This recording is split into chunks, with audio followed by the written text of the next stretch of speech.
харах нүдгүй эсгэрэг шүдгүү болов. Би эрсдэлтэй гэмт хэрэгтэн шүү. Сайн байцгаана уу? Сайн байцгаана уу? Цэмбэ автогэрлийн мэрэгчлээ алтан гэрэл байна. Өнөөдөр та бүхэндээ автомашины гэрлийн тусгал тохиргооны талаар баган ч гэсэн ойлголт болохоор бичлэг оруулж байна. За тэгээд өнөөдөр тусгал тохиргоо хийж үзүүлж байгаа машин маань 2000 крон байна.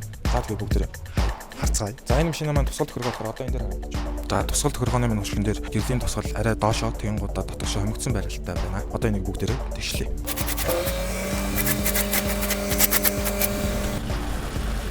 За ер нь нэг юмэрхүү байна. Манайхны ойлголтоор ерөнхийдөө нөгөө тод тусгалтай лед гэрэл айгүй гялбуулдаг гэж хүмүүс ярьдаг.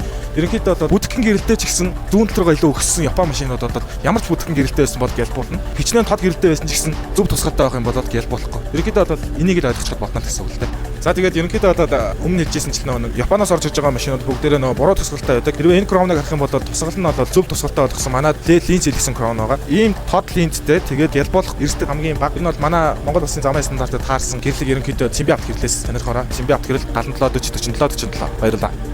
Алтан гэрэл байлаа.